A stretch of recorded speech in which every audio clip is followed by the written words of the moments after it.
오늘 말씀은 이스라엘의 왕 살롬과 여호야김을 향한 하나님의 신탁입니다.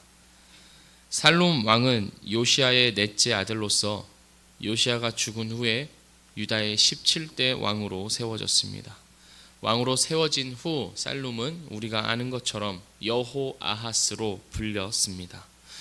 살롬이라는 이름의 뜻은 완전함, 평강, 충만함인데 그는 이름과는 정반대의 삶을 살았습니다. 하나님은 살롬 왕에 대하여 예언하시기를 그가 포로로 끌려가서 다시 돌아오지 못하고 끌려간 그 곳에서 죽임을 당할 것이라고 말씀하십니다.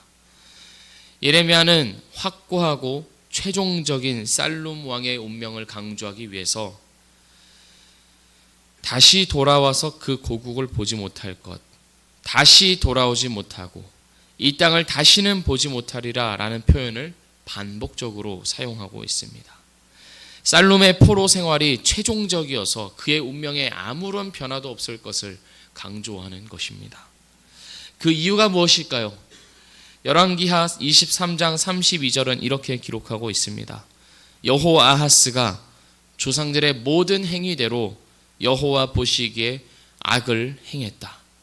그 결과로서 한 나라의 왕이 이방으로 끌려가 객사하는 비참한 운명을 맞이하게 됩니다. 그래서 하나님은 이 살롬 왕에 대하여 말씀하시기를 죽은 자를 위하여 울지 말고 잡혀간 자를 위하여 울라고 말씀하십니다. 다시 말해서 당시의 상황은 요시야 왕이 죽었을 때 이스라엘의 많은 백성들이 슬퍼했기 때문입니다. 유다의 16대 왕 요시야 왕은 보기 드물게 선한 왕이었습니다.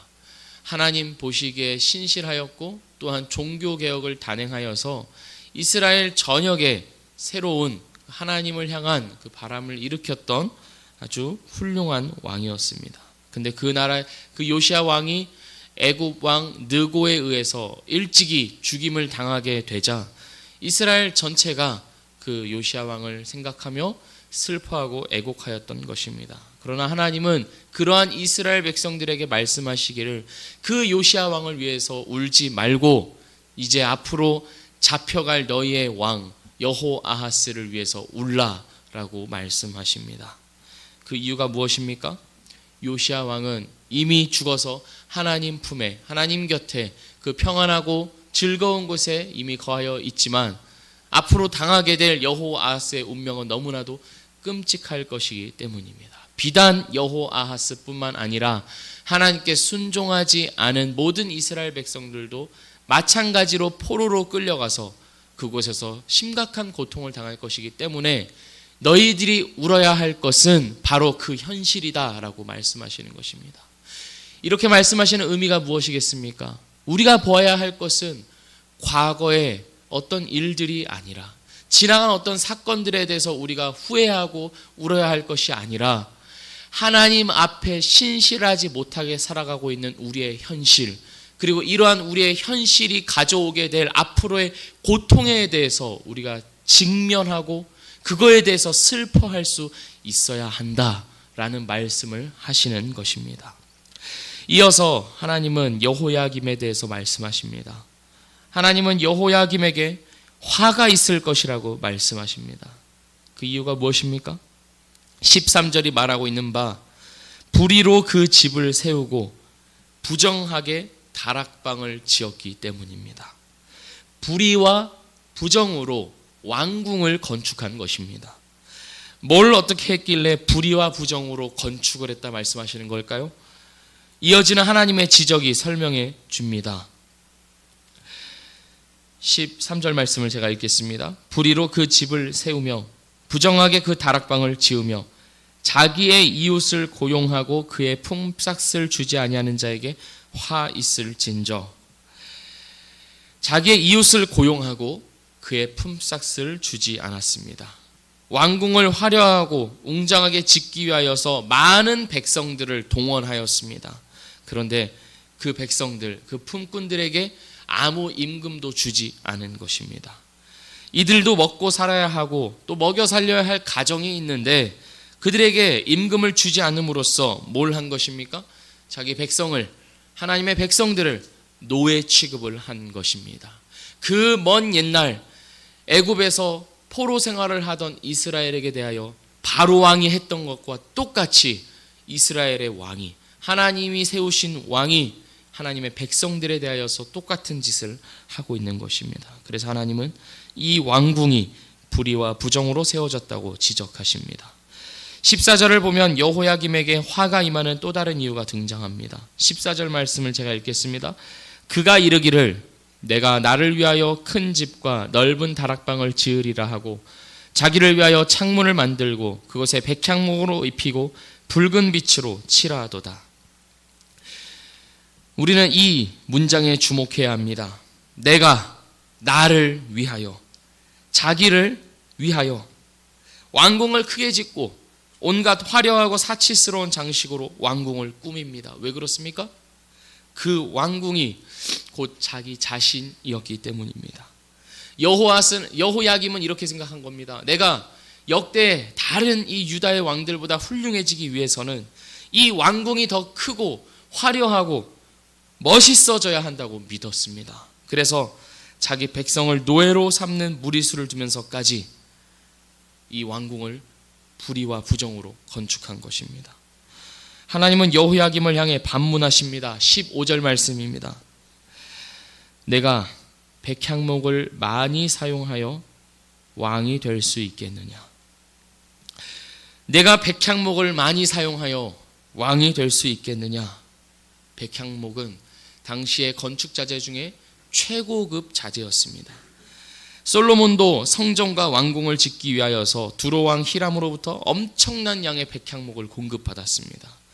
여호야김은 솔로몬을 아마 생각했을 것입니다. 솔로몬처럼 자신의 왕궁을 최고급 재료들로 꽉꽉 채우고 싶었습니다. 그렇게 함으로써 왕궁의 레바논 백향목을 더 많이 사용함으로써 다른 왕들을 능가한다고 생각했습니다. 거기에 하나님이 의문을 제기하시는 겁니다. 네가 백향목을 많이 사용하여 왕이 될 수 있겠느냐? 이스라엘과 유다의 왕권은 하나님으로부터 온 것입니다. 하나님이 세우시고 하나님이 폐하시는 것이 이스라엘의 왕입니다. 주권자이신 하나님의 말씀에 청종하고 순종하는 것만이 이스라엘의 왕이 공고히 서며 그 이스라엘 나라가 평안히 번영을 누릴 수 있는 유일한 방법이었습니다. 그런데 여호야김은 자신을 세우신 하나님을 무시하고 자기 스스로 부강해지고자 하였습니다. 그 헛된 욕망이 왕궁을 백향목으로 가득 채우며 자기 백성들을 임금도 주지 않고 노예로 부리는 그러한 일들로 표출된 것입니다. 사랑하는 우리 미랄교회 성도 여러분, 우리의 백향목은 무엇입니까? 우리는 무엇으로 부강해지고자 합니까? 우리는 무엇으로 자랑을 삼고자 하며 우리는 무엇으로 만족과 행복을 얻고자 합니까? 또는 우리는 무엇으로 우리 자신을 지키고자 합니까? 그 자리가 하나님이 아니라면, 우리를 위해서 모든 것을 내어주신 예수 그리스도의 십자가가 아니라면 우리는 여호야김에게 물었던 하나님의 책망을 똑같이 들을 것입니다. 네가 백향목을 많이 사용하여서 왕이 될 수 있겠느냐? 자산이 되었든지 학력이 되었든지 실력이나 외모가 되었든지 사업의 번창이나 자식의 형통함이나 노후의 보장이나 그 무엇이 되었든지 우리를 지켜주고 우리를 만족하게 한다고 믿고 의지하는 것은 백향목과 마찬가지이며 우리는 여호야김과 다를 바가 없는 자리에 와 있는 것입니다. 하나님께서 요구하시는 것은 무엇일까요? 하나님께서 요구하시는 것은 15절 말씀 이하를 살펴보면 알 수 있습니다. 네가 백향목을 많이 사용하여 왕이 될 수 있겠느냐? 네 아버지가 먹거나 마시지 아니하였으며 정의와 공의를 행하지 아니하였느냐? 그때 그가 형통하였었느니라. 하나님은 아버지 요시야 왕을 예를 들면서 하나님이 요구하시는 것이 무엇인지를 말씀하십니다. 내 아버지가 먹거나 마시지 아니하였으며 라는 말이 우리말로는 조금 헷갈리게 들릴 수 있겠지만 하나님은 이렇게 말씀하고 계시는 겁니다. 네 아버지가 충분하게 먹고 충분하게 마시지 않았느냐? 그리고 정의와 공의를 행하지 아니하였느냐? 이렇게 말씀하시는 겁니다. 이것이면 충분하다는 것입니다. 먹고 마시고 정의와 공의를 행하는 것, 그것이 하나님이 우리에게 요구하시는 삶입니다. 하나님께서 우리에게 주시는 것들로 만족하며 먹고 감사하며 마시며 그것에서 그치지 않고 하나님의 뜻을 행하는 것, 정의와 공의를 행하는 것, 그것이면 충분하다는 것입니다. 우리는 자꾸 여기에 뭔가를 더하려고 합니다.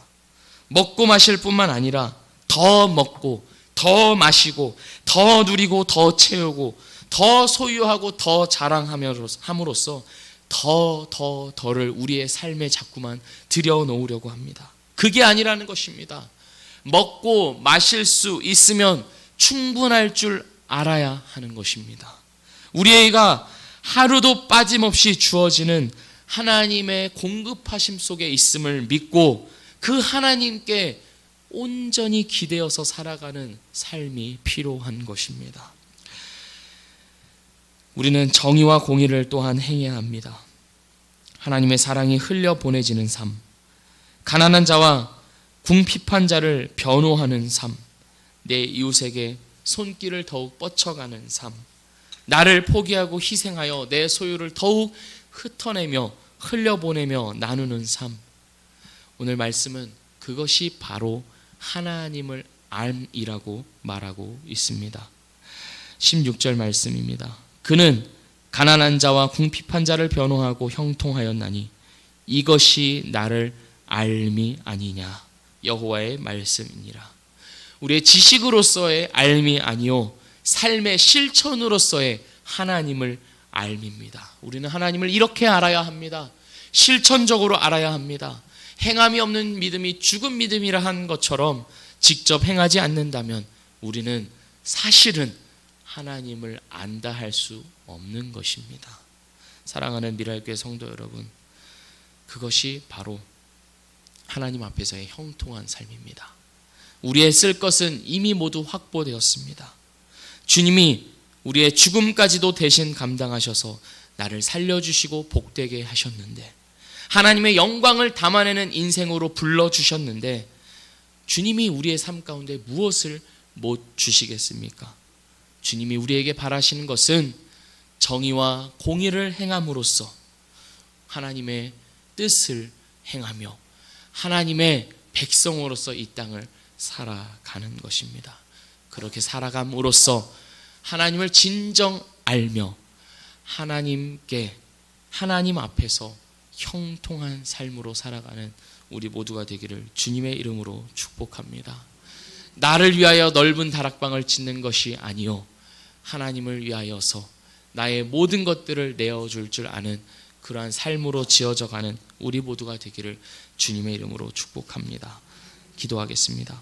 하나님 아버지, 이미 우리에게 주신 것들을 바라볼 수 있는 믿음을 주시고 먹고 마시며 정의와 공의를 행하는 것이 우리 삶의 진정한 목적인 줄을 깨달아 하나님의 뜻대로 내 이웃의 모든 가난한 자, 소외된 자, 그리고 하나님의 복음을 위하여서 나의 모든 것을 헌신하고 희생하고 드릴 줄 아는 진정한 예배의 삶을 살아가는 우리 모두가 되도록 인도하여 주시옵소서.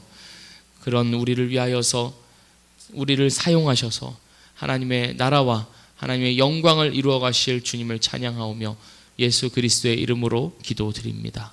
아멘.